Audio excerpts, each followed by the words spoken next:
आज हम आपके सामने कबीरदास और लद्दे से संबंधित कुछ शॉर्ट क्वेश्चन लेकर प्रस्तुत हुए हैं। अगर आप ये शॉर्ट क्वेश्चन कर लेते हैं तो चैप्टर आपको बिल्कुल क्लियर हो जाएगा और इसी से ही लॉन्ग क्वेश्चन आपका बनता है, क्योंकि किसी ने मेरे से कमेंट्स में ये पूछा था कि लॉन्ग क्वेश्चन हम कैसे लर्न करें। अगर आप शॉर्ट क्वेश्चन को ही लर्न कर लें तो लॉन्ग क्वेश्चन अपने आप ही आप लिख सकते हो, कोई इसमें प्रॉब्लम नहीं है। आपको एक बार कविता समझ में आ जाए, पाठ समझ में आ जाए और उसके शॉर्ट क्वेश्चन यानी हर छोटी छोटी चीज़ों को आपको मालूम हो तो आप पूरा क्वेश्चन आराम से लिख सकते हैं।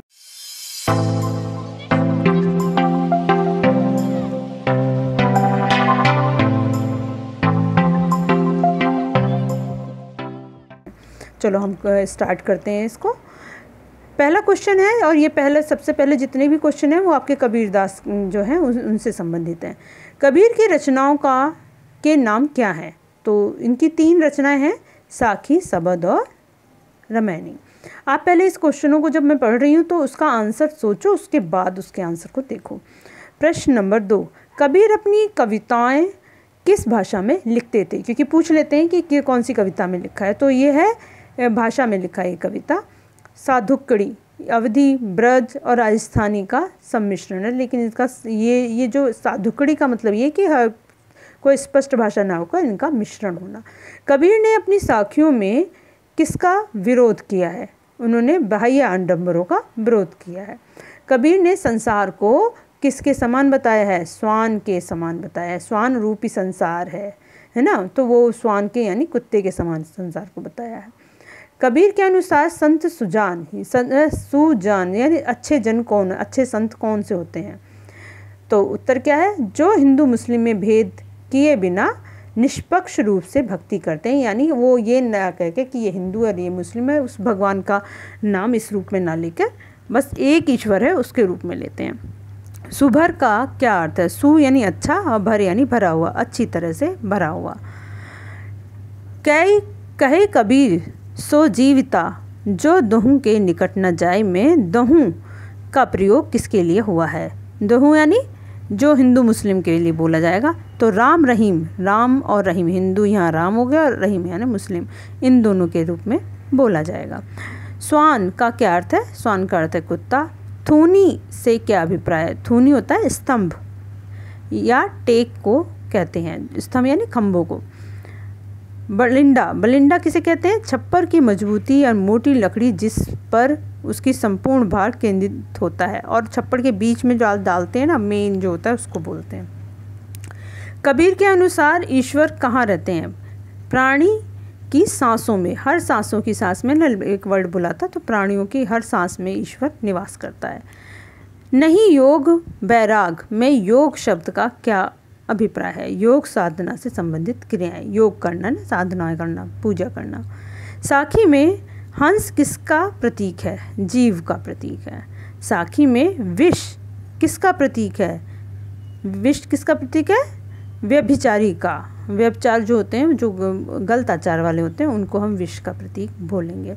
विष यानी जहर के समान, नुकसान देने वाला। निर्ची से क्या अभिप्राय है? थोड़ा भी, है ना। पाठ, साखी और सबद में किस रस की प्रधानता है? तो ये जितना भी दिखाया है भक्ति रस का, ईश्वर को प्राप्त करने की उसमें बताया गया है। भक्ति रस इसमें हम डाल सकते हैं। अब लद्दे से संबंधित कुछ शॉर्ट क्वेश्चन है। लद्दे कहाँ की प्रसिद्ध कवित्री थी? वो कहाँ की थी? कश्मीर की।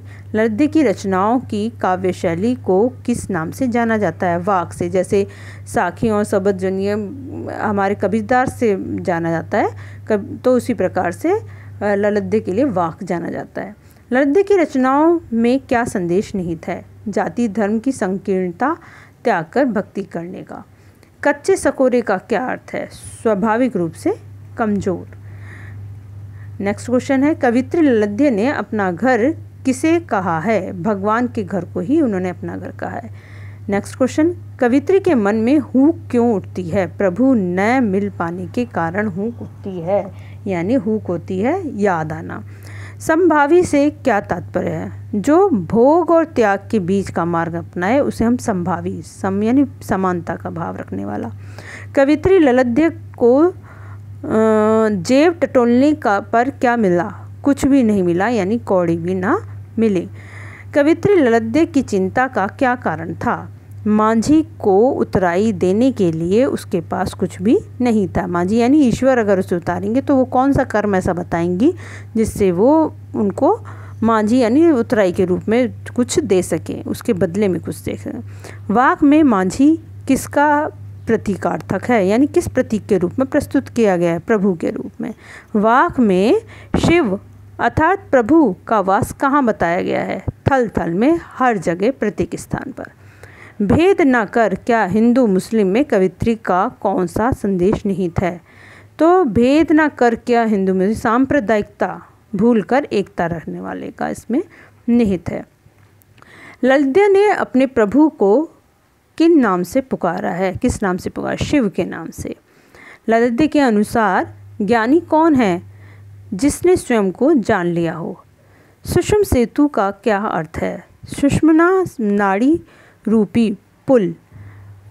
हठ योग में शरीर का 3 प्रधान नाड़ियों में से एक है सुषुम सेतु।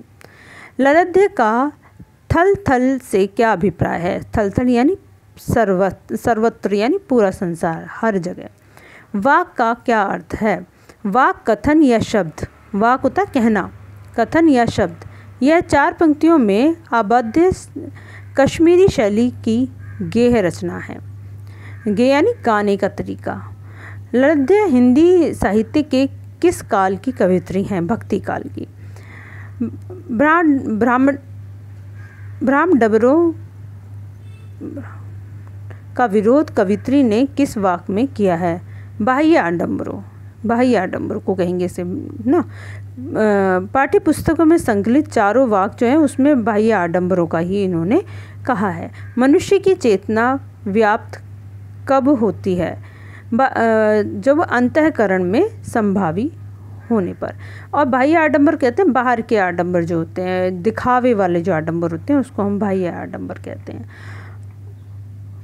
तो ये जो कुछ ये 2 चैप्टरों के थे जो कविता से थे। इस प्रकार से मैं अन्य, अगर आपको लगता है तो अन्य जो चैप्टर हैं उनसे भी ऐसे ही क्वेश्चन शॉर्ट लेके आते हैं जिससे कि बच्चे आप लोगों का सब एकदम क्लियर हो जाएगा सब चीज़।